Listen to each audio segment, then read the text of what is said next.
नमस्कार दोस्तों, आज हम आपके लिए लेके आए हैं श्री सत्यनारायण व्रत कथा।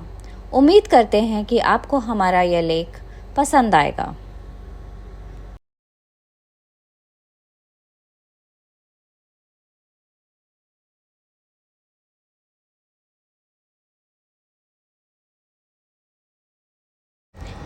सत्यनारायण व्रत कथा प्रथम अध्याय। सत्यनारायण व्रत कथा का पूरा संदर्भ यह है कि पुरा काल में शौनकादि ऋषि नैमिषारण्य स्थित महर्षि सूत के आश्रम पर पहुंचे। ऋषिगण महर्षि सूत से प्रश्न करते हैं कि लौकिक कष्ट मुक्ति, सांसारिक सुख समृद्धि एवं पारलौकिक लक्ष्य की सिद्धि के लिए सरल उपाय क्या है। महर्षि सूत शौनकादि ऋषियों को बताते हैं कि ऐसा ही प्रश्न नारद जी ने भगवान विष्णु से किया था। भगवान विष्णु ने नारद जी को बताया कि लौकिक क्लेश मुक्ति, सांसारिक सुख समृद्धि एवं पारलौकिक लक्ष्य सिद्धि के लिए एक ही राजमार्ग है, वह है सत्यनारायण व्रत। सत्यनारायण का अर्थ है सत्याचरण, सत्याग्रह, सत्यनिष्ठा। संसार में सुख समृद्धि की प्राप्ति सत्याचरण द्वारा ही संभव है।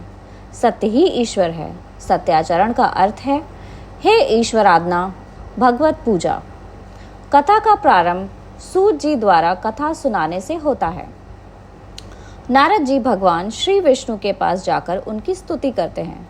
स्तुति सुनने के अनंतर भगवान श्री विष्णु जी नारद जी से कहते हैं, महाभाग, आप किस प्रयोजन से यहाँ आए हैं? आपके मन में क्या है? कहिए, वह सब कुछ मैं आपको बताऊंगा। नारद जी बोले, भगवान, मृत्यु लोक में अपने पाप कर्मों के द्वारा विभिन्न योनियों में उत्पन्न सभी लोग बहुत प्रकार के क्लेशों से दुखी हो रहे हैं। हे नाथ, किस लघु उपाय से उनके कष्टों का निवारण हो सकेगा?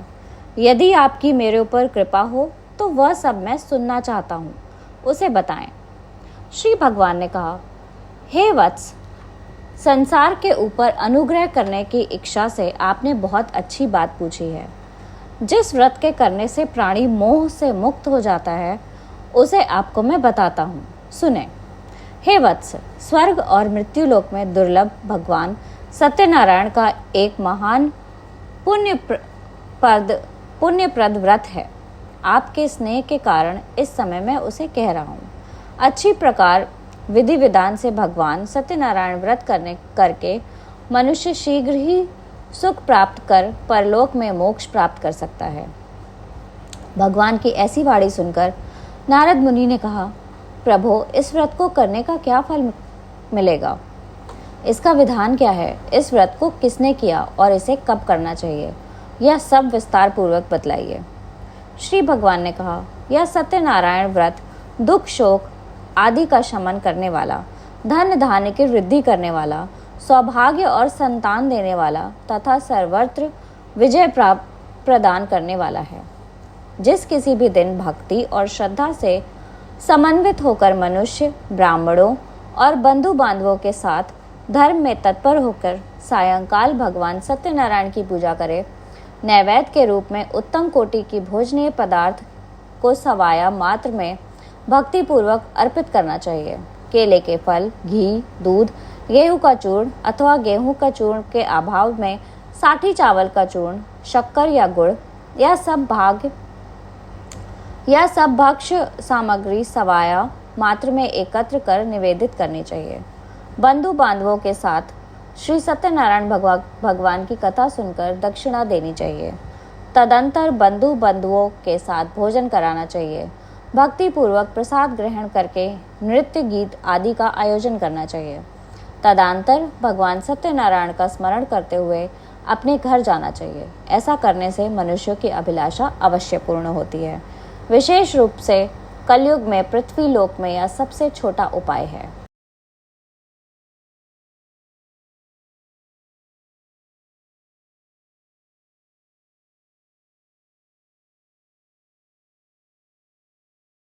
सत्यनारायण कथा दूसरा अध्याय। श्री सूत जी बोले, हे द्विजो, अब मैं पुनः पूर्व काल में जिसने इस सत्यनारायण व्रत को किया था उसे भली भांति विस्तार पूर्वक कहूँगा। रमणीय काशी नामक नगर में एक अत्यंत निर्धन ब्राह्मण रहता था। भूख और प्यास से व्याकुल होकर वह प्रतिदिन पृथ्वी पर भटकता रहता था। भगवान ने उसे दुखी देखकर वृद्ध का रूप धारण करके उस द्विज से आदरपूर्वक पूछा, प्रतिदिन अत्यंत दुखी होकर तुम किस लिए पृथ्वी पर भ्रमण करते रहते हो? हे द्विज श्रेष्ठ, यह सब बतलाओ, मैं सुनना चाहता हूँ। वो बोला, हे प्रभु, मैं अत्यंत दरिद्र हूँ और भिक्षा के लिए ही पृथ्वी पर घूमता रहता हूँ। यदि मेरी इस दरिद्रता को दूर करने का आप कोई उपाय जानते हो तो कृपा पूर्वक बतलाइए। वृद्ध बोला, हे देव, सत्यनारायण भगवान विष्णु अभिष्ट फल देने वाले हैं। हे विप्र, तुम उनका उत्तम व्रत करो, जिसे करने से मनुष्य सभी दुखों से मुक्त हो जाता है। व्रत के विधान को भी यत्नपूर्वक कहकर वृद्ध रूपधारी भगवान विष्णु वहीं पर अंतर ध्यान हो गए। वृद्ध ने जैसा कहा उस व्रत को मैं अच्छे से करूंगा, यह सोचते हुए रात में उसे नींद नहीं आई। अगले दिन प्रातःकाल उठकर सत्यनारायण का व्रत करूंगा, ऐसा संकल्प करके वो भिक्षा लेने चल पड़ा। उस दिन भिक्षा में उसे बहुत सारा धन प्राप्त हुआ। उसी धन से उसने बंधु बांधवों के साथ भगवान सत्यनारायण का व्रत किया। इस व्रत के प्रभाव से वह श्रेष्ठ सभी दुखों से मुक्त होकर समस्त संपत्तियों से संपन्न हो गया। उस दिन से लेकर प्रत्येक महीने उसने ये व्रत किया। इस प्रकार भगवान सत्यनारायण के इस व्रत को करके वह श्रेष्ठ सभी पापों से मुक्त हो गया और उसने दुर्लभ मोक्ष प्रद को प्राप्त किया। हे विप्र, पृथ्वी पर जब भी कोई मनुष्य श्री सत्यनारायण का व्रत करेगा उसी समय उसके समस्त दुख नष्ट हो जाएंगे। इस प्रकार भगवान नारायण ने महात्मा नारद जी से जो कुछ भी कहा मैंने वह सब आप लोगों से कह दिया। आगे अब और क्या कहूँ? हे मुनि, इस पृथ्वी पर उससे सुने हुए इस व्रत को किसने किया? हम सब वह सुनना चाहते हैं। उस व्रत पर हमारी श्रद्धा हो रही है। श्री सूत जी बोले, मुनियों, पृथ्वी पर जिसने व्रत किया उसे आप लोग सुने। एक बार द्विज श्रेष्ठ अपनी धन संपत्ति के अनुसार बंधु बांधवों तथा परिवारजनों के साथ व्रत करने के लिए उद्यत हुआ। इसी बीच एक लकड़हारा वहां आया और लकड़ी बाहर रखकर उस ब्राह्मण के घर गया।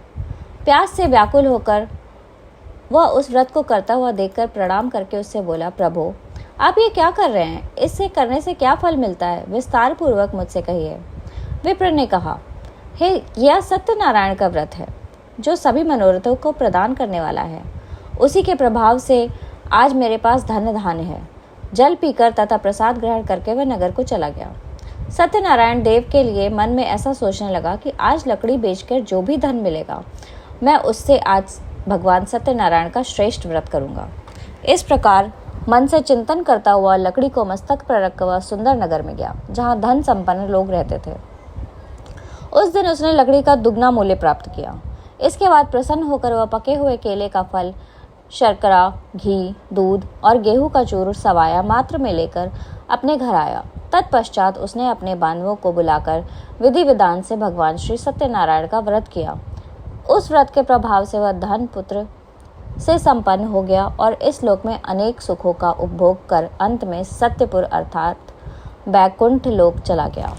सत्यनारायण कथा तीसरा अध्याय। श्री सूत जी बोले, श्रेष्ठ मुनियों, अब मैं पुनः आगे की कथा कहूँगा, आप लोग सुने। प्राचीन काल में उल्कामुख नामक एक राजा था। वह जितेंद्रिय, सत्यवादी तथा अत्यंत बुद्धिमान था। वह विद्वान राजा प्रतिदिन देवालय जाता और धन देकर संतुष्ट करता था। कमल के समान मुख वाली उसकी धर्मपत्नी शील, विनय एवं सौंदर्य आदि गुणों से संपन्न थी। राजा एक दिन अपनी धर्मपत्नी के साथ भद्रशिला नदी के तट पर श्री सत्यनारायण का व्रत कर रहा था।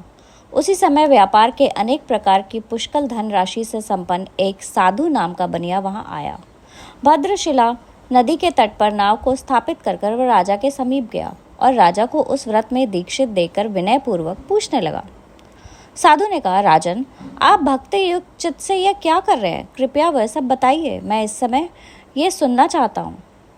राजा बोले, हे साधु, पुत्र आदि की प्राप्ति की कामना से अपने बंधु बांधवों के साथ मैं अतुल तेज संपन्न भगवान विष्णु का व्रत एवं पूजन कर रहा हूँ। राजा की बात सुनकर साधु ने आदर पूर्वक कहा, राजन, इस विषय में आप मुझे सब कुछ विस्तार से बताइए। आपके कथा अनुसार मैं व्रत एवं पूजन करूँगा। मुझे अभी संतति नहीं है, इससे अवश्य ही संतति प्राप्त होगी। ऐसा विचार कर वह व्यापार से निवृत्त होकर आनंद पूर्वक अपने घर आया। उसने अपनी भार्या से संतति प्रदान करने वाले इस सत्य व्रत को विस्तार पूर्वक बताया।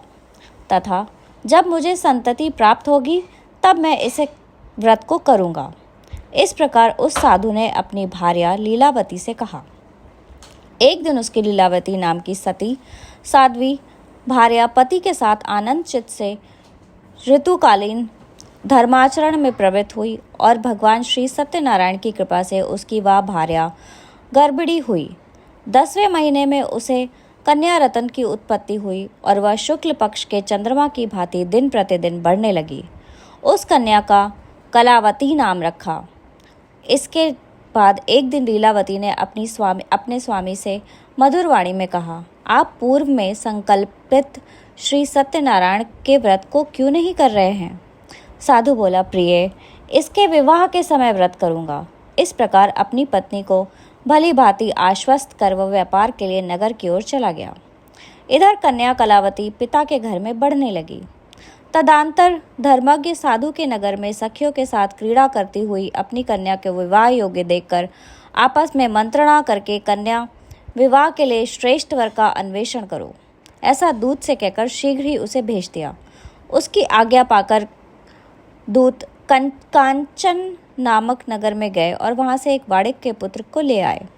उस साधु ने उस वाड़िक के पुत्र को सुंदर और गुणों से संपन्न देखकर अपनी जाति के लोगों के साथ बंधु बांधवों के साथ संतुष्ट चित्त से विधि विधान से वाड़िक पुत्र के हाथ में कन्या का दान दिया।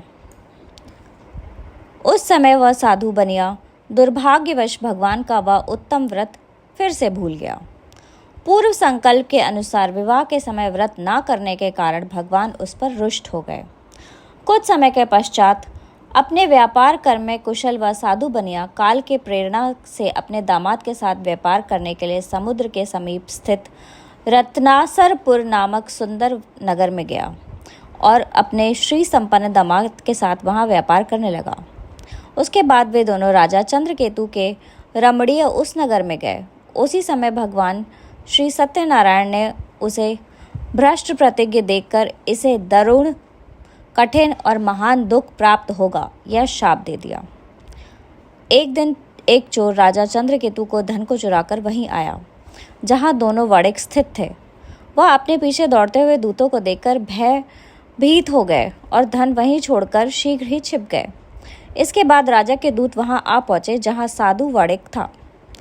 वहां राजा के धन को देखकर वे दूत दोनों वाड़िक पुत्रों को बांध लाए और हर्षपूर्वक दौड़ते हुए राजा से बोले, प्रभु, हमने 2 चोर पकड़ लिए हैं, इन्हें देखकर आप आज्ञा दें। राजा की आज्ञा से दोनों शीघ्र ही दृढ़तापूर्वक बांधकर बिना विचार किए महान कारागार में डाल दिए गए। भगवान सत्यदेव की माया से किसी ने उन दोनों की बात नहीं सुनी और राजा चंद्रकेतु ने उन दोनों का धन भी ले लिया। भगवान के शाप से वाड़िक के घर में उसकी भार्या भी अत्यंत दुखी हो गई और उनके घर का सारा धन नष्ट हो गया। लीलावती शारीरिक तथा मानसिक पीड़ाओं से युक्त, भूख और प्यास से दुखी हो अन्न की चिंता से दर दर भटकने लगी। कलावती कन्या भी भोजन के लिए इधर उधर प्रतिदिन घूमने लगी। एक दिन भूख से पीड़ित कलावती एक के घर गई। वहां जाकर उसने श्री सत्यनारायण के व्रत पूजन को देखा। वहां बैठकर उसने कथा सुनी और वरदान मांगा।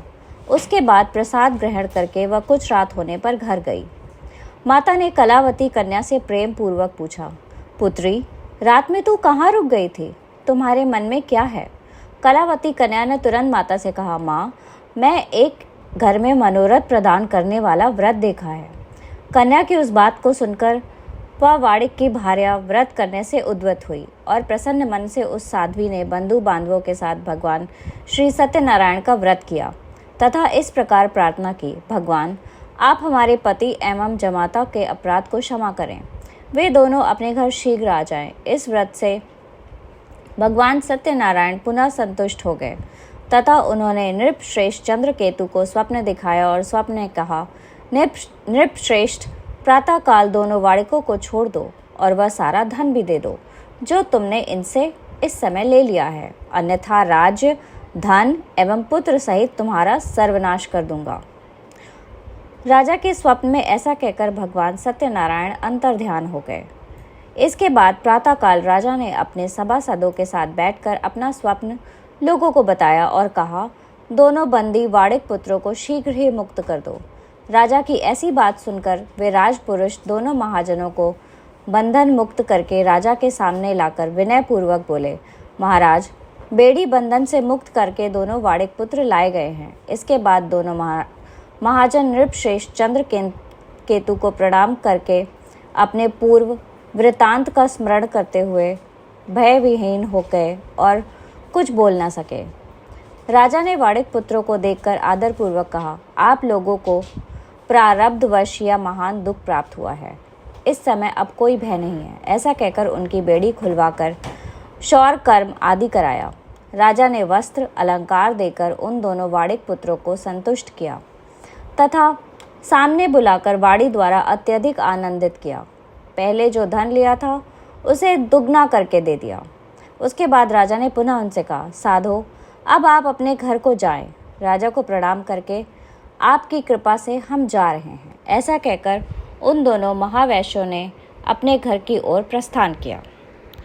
तीसरा अध्याय समाप्त हुआ।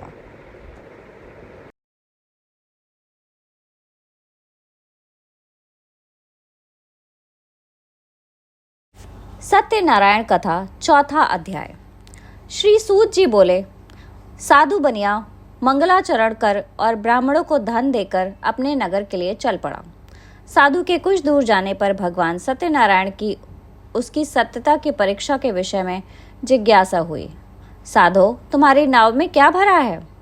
तब धन के मद में चूर दोनों महाजनों ने अवहेलना पूर्वक हंसते हुए कहा, दंडिन, क्यों पूछ रहे हो?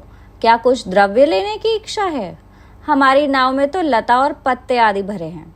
ऐसी निष्ठुर वाणी सुनकर तुम्हारी बात सच हो जाए। ऐसा कहकर दंडी सन्यासी के रूप धारण किए हुए भगवान कुछ दूर जाकर समुद्र के समीप बैठ गए। दंडी के चले जाने पर नित्य क्रिया करके पश्चात उतराई हुई अर्थात जल में ऊपर की ओर उठी हुई नौका को देखकर साधु अत्यंत आश्चर्य में पड़ गया और नाव में लता और पत्ते देखकर मूर्छित हो पृथ्वी पर गिर पड़ा। सचेत होने पर वाड़िक पुत्र चिंतित हो गया। तब उसके दामाद ने इस प्रकार कहा, आप शोक क्यों करते हैं? दंडी ने शाप दे दिया है। इस स्थिति में वे ही चाहें तो सब कुछ कर सकते हैं, इसमें संशय नहीं है। अतः उनकी ही शरण में हम चलते हैं, वही मन की इच्छा पूर्ण होगी। दामाद के बात सुनकर वह साधु बनिया उनके पास गया और वहां दंडी को देखकर उसने भक्ति पूर्वक उन्हें प्रणाम किया और आदर पूर्वक कहने लगा, आपके सम्मुख मैंने जो कुछ कहा है, असत्य भाषण रूप अपराध किया है, आप मेरे उस अपराध को क्षमा करें। ऐसा कहकर बारंबार प्रणाम करके वह महान शोक से आकुल हो गया।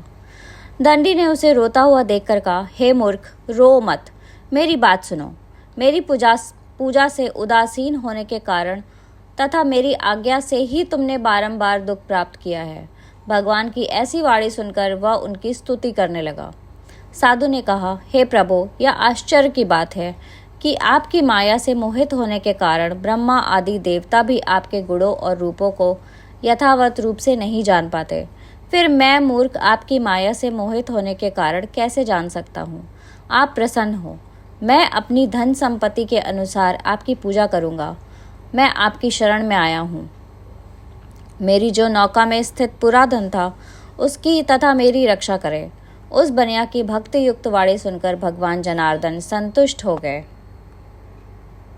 भगवान हरि उसे अभिष्ट वर प्रदान करके वहीं अंतर ध्यान हो गए।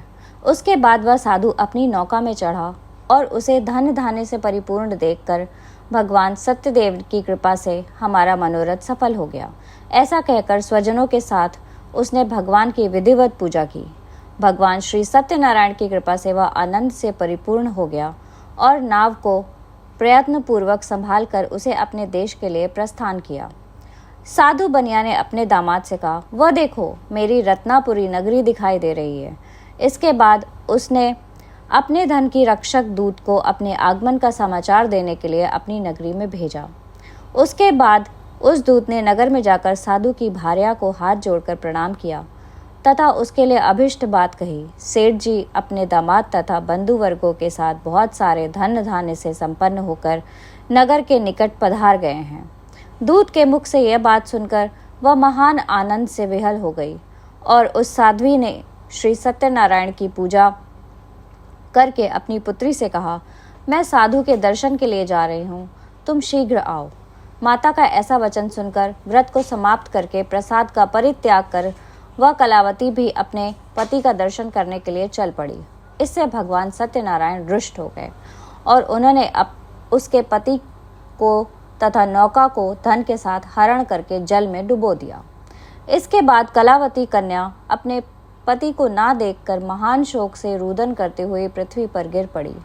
नाव का अदर्शन तथा कन्या को अत्यंत दुखी देखकर भयभीत मन से साधु बनिया ने से सोचा, यह क्या आश्चर्य हो गया।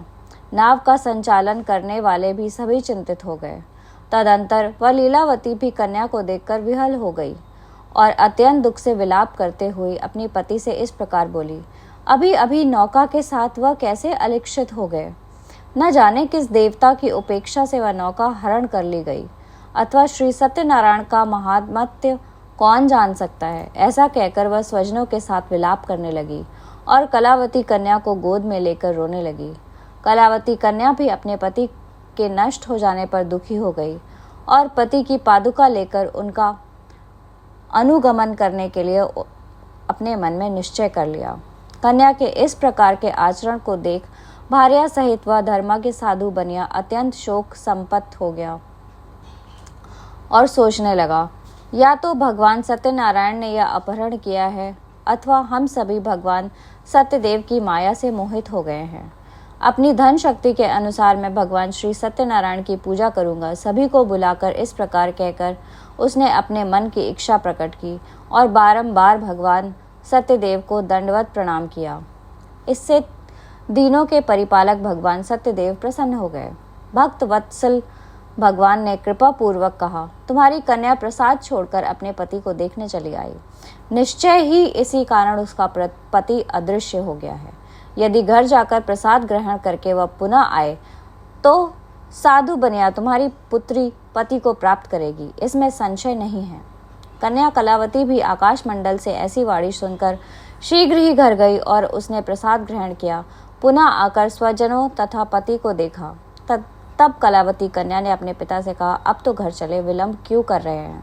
कन्या की यह बात सुनकर वाणिक पुत्र संतुष्ट हो गए और विधि विधान से भगवान सत्यनारायण का पूजन करके धन तथा बंधु बंधुओं के साथ अपने घर गए। तदंतर पूर्णिमा तथा संक्रांति पर्वों पर भगवान सत्यनारायण का पूजन करते हुए इस लोक में सुख भोग कर अंत में वह सत्यपुर बैकुंठ लोक में चले गए। चतुर्थ अध्याय समाप्त हुआ। सत्यनारायण कथा 5वां अध्याय। श्री सूत जी बोले, श्रेष्ठ मुनियों, अब इसके बाद मैं दूसरी कथा कहूँगा, आप लोग सुने। अपनी प्रजा का पालन करने में तत्पर तुंगध्वज नामक एक राजा था। उसने सत्यदेव के प्रसाद को परित्याग करके दुख प्राप्त किया। एक बार वह वन में जाकर वहाँ बहुत से पशुओं को मारकर वट वृक्ष के नीचे आया। वहाँ उसने देखा कि गोपगढ़ बंधु बांधवों के साथ संतुष्ट होकर भक्तिपूर्वक भगवान सत्यदेव की पूजा कर रहे हैं। राजा यह देखकर भी अहंकारवश ना तो वहां गया और ना ही उसने भगवान सत्यनारायण को प्रणाम ही किया। पूजन के बाद सभी गोपगढ़ भगवान का प्रसाद राजा के समीप रखकर वहां से लौट आए और इच्छा अनुसार उन सभी ने भगवान का प्रसाद ग्रहण किया। इधर राजा को प्रसाद का परित्याग करने से बहुत दुख हुआ। उसका संपूर्ण धन धान्य एवं सभी 100 पुत्र नष्ट हो गए। राजा ने मन में यह निश्चय किया कि अवश्य ही भगवान सत्यनारायण ने हमारा नाश कर दिया है, इसलिए मुझे वहां जाना चाहिए जहां श्री सत्यनारायण का पूजन हो रहा था।